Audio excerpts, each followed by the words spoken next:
Assalamualaikum everyone. My name is Mohammad Rehan and I am biophysician and epidemiologist.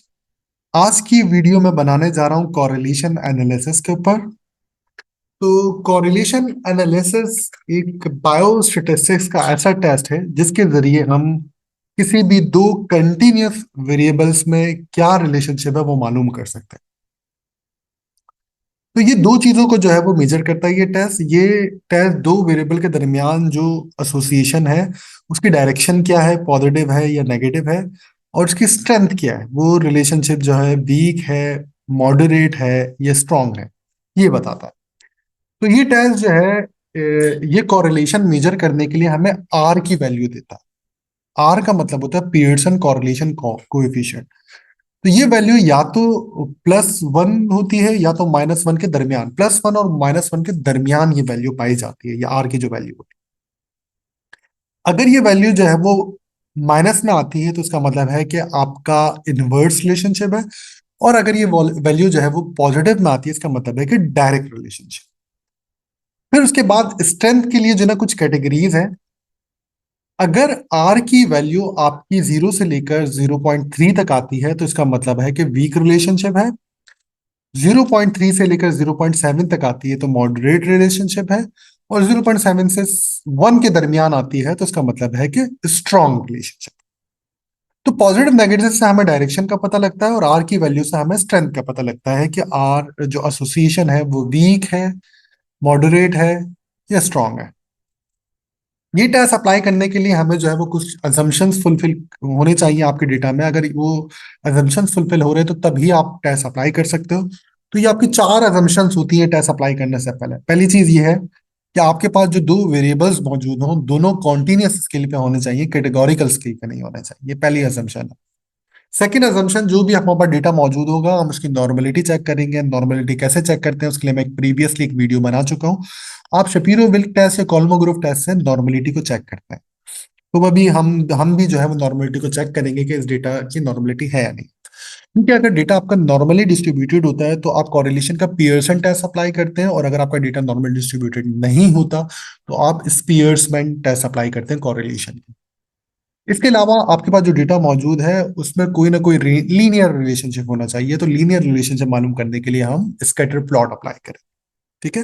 तो देखिए आपको picture में नजर आ रहा है, अगर ऐसी पॉजिटिव लाइन शो हो रही है, मतलब लाइन जो है वो लीस्ट से इंक्रीज हो रही है, तो इसका मतलब है कि पॉजिटिव रिलेशनशिप है। और अगर डिग्रीज हो रही है, लाइन नीचे की तरफ आ रही है, तो इसका मतलब है नेगेटिव रिलेशनशिप है। और इस तरीके से क्रॉस लाइन बनती है, कर्व लाइन बनती है, तो इसका मतलब होता है कि नो रिलेशनशिप। या हॉरिजेंटली आपकी स्ट्रेट लाइन बनती है तो तब भी मतलब होता है नो रिलेशनशिप। तो ये हमें जो है वो स्कैटर प्लॉट से पता लगेगा कि लीनियर रिलेशनशिप है या नहीं। अगर लीनियर रिलेशनशिप मौजूद है तो उसके बाद फिर हम ये चेक करेंगे कोई आउटलायर है या नहीं है। तो आउटलायर हम भी जो है वो डिस्कस कर चुके हैं कि बॉक्स प्लॉट के जरिए जो है आउटलायर को मालूम किया जाता है। तो हम भी जो है वो नॉर्मलिटी जिस टाइम पे चेक करेंगे तो साथ में बॉक्स प्लॉट भी बना देंगे ताकि पता लग जाए कि डेटा में कोई आउटलायर है या नहीं। तो अगर आपकी चार अजम्पशन पूरी होंगी तभी आप कॉरिलेशन टेस्ट अप्लाई कर सकते हैं, मतलब पियर्सन और स्पियर्समैन टेस्ट आप अप्लाई कर सकते हैं। तो अब मैं आपको डेटा जो है वो शो करवाने वाला हूँ। ये डेटा है जो आपको स्क्रीन पे शो हो रहा है। ये हाइट, वेट और हाइट का डेटा है। वेट हमारे पास केजी में है और हाइट हमारे पास मीटर में है। हमें इन दोनों के दरमियान जो है वो रिलेशनशिप चेक करना है कि इन दोनों के दरमियान क्या रिलेशनशिप है, क्या एसोसिएशन है। तो उसके लिए हम जो है वो पियर्सन टेस्ट अप्लाई करने जाएंगे। लेकिन पियर्सन टेस्ट अप्लाई करने से पहले, जैसे कि हमने फर्स्ट असम्पशन की बात करी थी कि डेटा आपका कॉन्टिन्यूस स्केल पे होना चाहिए। जैसा कि आपको नजर आ रहा है कि वेट और हाइट दोनों वेरिएबल का डेटा जो है वो कॉन्टिन्यूस स्केल पे है, क्योंकि ये नंबर्स में क्वांटिटेटिव है। तो दोनों आपके पास जो है वो नंबर्स में मौजूद है, क्वांटिटेटिव है। उसके बाद जो है वो आपकी जो सेकंड अजम्पशन थी, हमें नॉर्मलिटी चेक करनी थी। तो नॉर्मलिटी चेक करने के लिए आप एनालाइज में जाते हैं, डिस्क्रिप्टिव में जाते हैं, और उसके बाद फिर एक्सप्लोर में जाते हैं। और उसके बाद क्योंकि हमारे पास इसमें कोई भी ग्रुप वेरिएबल नहीं है तो हम दोनों को जो है वो डिपेंडेंट लिस्ट में मूव कर देंगे। इसके अलावा हम जो है प्लॉट में जाएंगे। प्लॉट में जाने के बाद हम स्टेम एंड लीफ को अनचेक करेंगे। हमें बॉक्स प्लॉट चाहिए तो फैक्टर लेवल टुगेदर को रहने देंगे। नॉर्मलिटी हमें चेक करनी है तो साथ में नॉर्मलिटी पे टिक कर देंगे। कंटिन्यू करेंगे, प्लॉट्स पे टिक करेंगे क्योंकि हमें स्टेटिस्टिक्स नहीं चाहिए। प्लॉट्स पे टिक किया और आपने ओके कर दिया।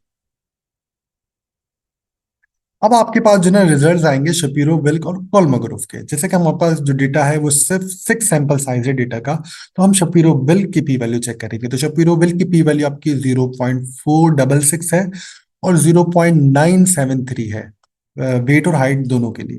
तो इसका मतलब है कि दोनों वेट एंड हाइट का डेटा जो है वो नॉर्मली डिस्ट्रीब्यूटेड है, क्योंकि हम कहते हैं कि अगर आपकी पी वैल्यू 0.05 से ज्यादा आती है तो इसका मतलब ये होता है कि डेटा आपका नॉर्मली डिस्ट्रीब्यूटेड है। तो ये नॉर्मल डिस्ट्रीब्यूशन की अजम्पशन को फिल करने के बाद हम इस तरीके से लिखते हैं कि आपने नॉर्मलिटी चेक करने के लिए शपीरो विल्क टेस्ट अप्लाई किया है। वेट की आपकी ये पी वैल्यू थी, नॉर्मलिटी की हाइट की पी वैल्यू ये थी। दोनों पी वैल्यू 0.05 से ज्यादा है, तो इसका मतलब आपका डेटा नॉर्मली डिस्ट्रीब्यूटेड है और आप कोई भी पैरामीट्रिक टेस्ट आप इस पे अप्लाई कर सकते हैं। अगर फॉर एग्जाम्पल आपके पास जो है वो लेवल ऑफ सिग्निफिकेंस जो है वो 0.01 देते हैं आपको, तो फिर आपकी पी वैल्यू 0.01 से कम होनी चाहिए। लेकिन यहाँ पर इन्होंने कोई भी लेवल ऑफ सिग्निफिकेंस क्वेश्चन में गिवन नहीं था, जैसे कि फॉर एग्जाम्पल हम डिस्कस कर रहे हैं, तो हम इसलिए standard 0.05 he level of significance लेंगे। उसके बाद लीनियरिटी चेक करने के लिए मैं स्कैटर प्लॉट बनाने वाला हूँ। हाँ, मैं डेटा में जाता हूँ, साथ साथ जो हमारा जो फोर्थ अजम्पशन थी वो भी हम ऑलरेडी फिल कर चुके हैं, क्योंकि हमने बॉक्स प्लॉट बना दिया है। तो बॉक्स प्लॉट में जैसे कि आपको नजर आ रहा है कि कोई भी इसमें आउटलायर मौजूद नहीं है। जैसे कि आपको पता है कि आउटलायर या तो एक्सट्रीमली हाई वैल्यू होती है, एक्सट्रीमली लो वैल्यू होती है, आपके बॉक्स से बाहर बन रही होती है। तो इस बॉक्स प्लॉट में कोई आउटलायर नजर नहीं आ रहा। तो हमारी जो चौथी अजम्पशन है वो भी पूरी हो चुकी है कि no outlier present in the data. अब थर्ड अजम्पशन के लिए मैं स्कैटर प्लॉट बनाने वाला हूँ। तो स्कैटर प्लॉट के लिए आपको ग्राफ में जाना है, लेगेसी डायलॉग में जाना है और फिर उसके बाद स्कैटर प्लॉट में जाना है। हम सिंपल स्कैटर प्लॉट बनाने जा रहे हैं। अच्छा, वाई एक्सिस आपका डिपेंडेंट वेरिएबल जाता है वाई एक्सिस में, और एक्स एक्सिस में आपका इंडिपेंडेंट वेरिएबल जाता है। तो अगर हाइट ज्यादा होगी तो ऑटोमेटिक वेट ज्यादा होगा, तो इसीलिए आपका हाइट इंडिपेंडेंट है और वेट आपका डिपेंडेंट वेरिएबल है। तो हाइट जो वेट जो है वो आपके हाइट पे डिपेंड। अगर आप इसको ऊपर नीचे भी कर दें तो आपकी जो स्कैटर प्लॉट की जो लाइन बनने वाली है उसको कोई खास फर्क नहीं पड़ने वाला। लेकिन फिर भी मैं आपको सिर्फ ये बताना चाह रहा हूँ कि वाई एक्सिस का मतलब होता है कि यहाँ डिपेंडेंट वेरिएबल आएगा और वाई एक्स एक्सिस पे आपका इंडिपेंडेंट वेरिएबल आएगा। आप इसको ओके करें तो आपका स्कैटर प्लॉट बन जाता है। स्कैटर प्लॉट में जो है वो लाइन फिट नहीं आ रही होती, तो फिट लाइन के लिए आपको डबल क्लिक करना होता है। ठीक है। उसके बाद यहां पर देखिए आपको नजर आ होगा, अगर इस लाइन पे आप टिक करते हैं तो आपकी फिट लाइन आ जाती है। ठीक है ना। और फॉर एग्जाम्पल एक और तरीकेकार भी होता है, आप लेफ्ट क्लिक करें और लेफ्ट क्लिक करने के बाद आपके यहाँ आता है add fit line add footer. तो यहाँ से भी कर सकते हैं और आप यहाँ से भी कर सकते हैं। तो मैंने यहाँ से अप्लाई कर दी। तो ये लाइन आपने अप्लाई करी, अब इसको आप क्लोज करें तो आपके पास स्कैटर प्लॉट पे लाइन आ चुकी है।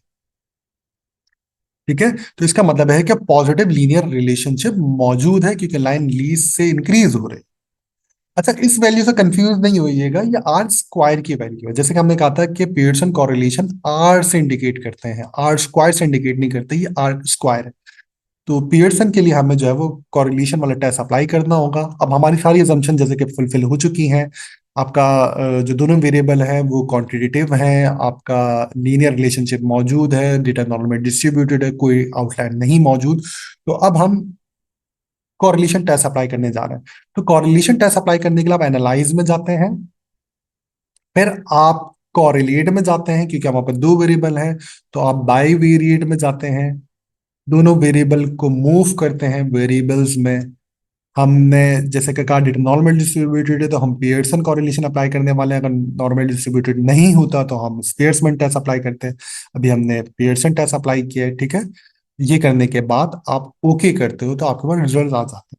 जैसे कि आपको अब यहाँ नजर आ रहा है कि वेट और हाइट के दरमियान जो आपकी एसोसिएशन है, जो आर की वैल्यू आई है वो 0.884 आई। ये पॉजिटिव में है, इसका मतलब है कि आपकी पॉजिटिव रिलेशनशिप है दोनों के दरमियान, और इसके अलावा ये वैल्यू जो है वो आपकी 0.7 से ज्यादा आ रही है, तो इसका मतलब है स्ट्रॉन्ग रिलेशनशिप है। जैसे कि हम पहले डिस्कस कर चुके हैं कि अगर 0 से लेकर 0.3 तक होती है तो वीक रिलेशनशिप होता है, 0.3 से लेकर 0.7 होती है तो मॉडरेट रिलेशनशिप होता है, 0.7 से ज्यादा होती है 1 तक तो आपका स्ट्रॉन्ग रिलेशनशिप होता है।